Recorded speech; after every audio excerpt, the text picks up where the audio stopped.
President Xi Jinping, with the China Daily, of course, a mouthpiece of Beijing, going as far as to tell other world leaders they should emulate our PM ahead of their meetings in South America. Talk about a dubious honour. Joining me now to discuss this and more, Lincoln Parker, my security and defence expert. Great to see you. G'day, Erin. Link, I love compliments.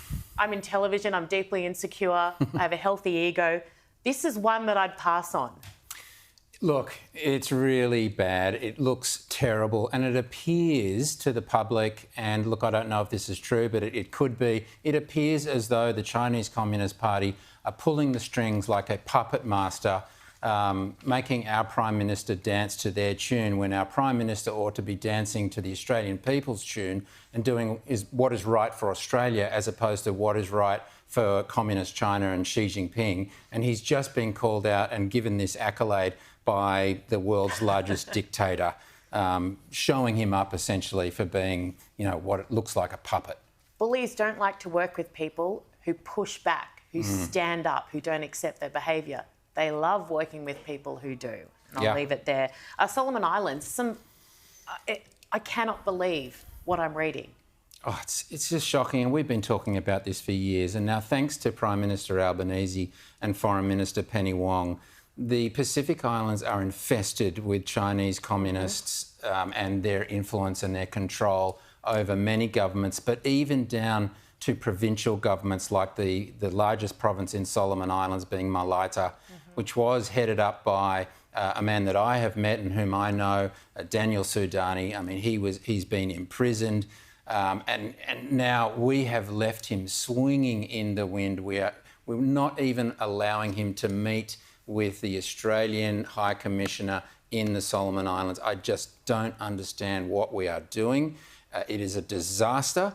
And this is something that, remember, the Prime Minister and Penny Wong said prior to the last election that they would fix.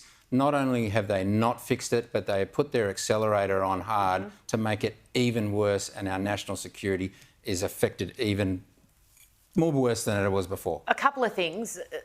The current government attacked the former government mercilessly on this very issue in the Solomon Islands, accused them of dropping the ball, etc., etc. And we saw a vision at the start of the show of Albanese with President Prabowo, the new Indonesian president. And just like cancelled meetings, refusing to meet up, etc., we didn't go to the inauguration.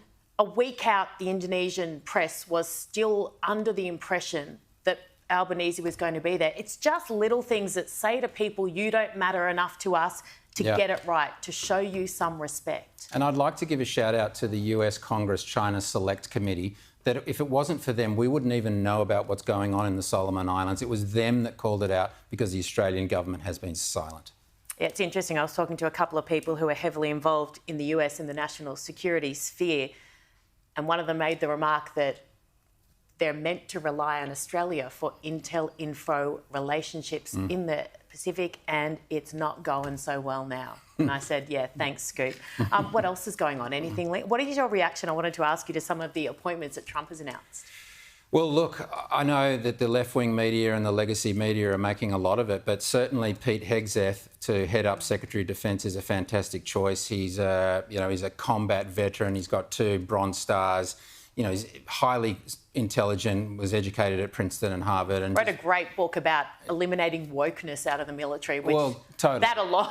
Well, totally. So he's going to make the military, the US military, solely based on merit, which is exactly what we should be doing in Australia, which we haven't done, which we're not doing. So I think he's a great appointment. And then Tulsi Gabbard, I mean, Director of National Intelligence, another great pick. So I think he's making all the right moves because he's been given a mandate to make significant change because people are sick and tired of woke and weak leaders. It's the end of it. Let's hope. Let's hope. Link, brilliant. Thank you so very much.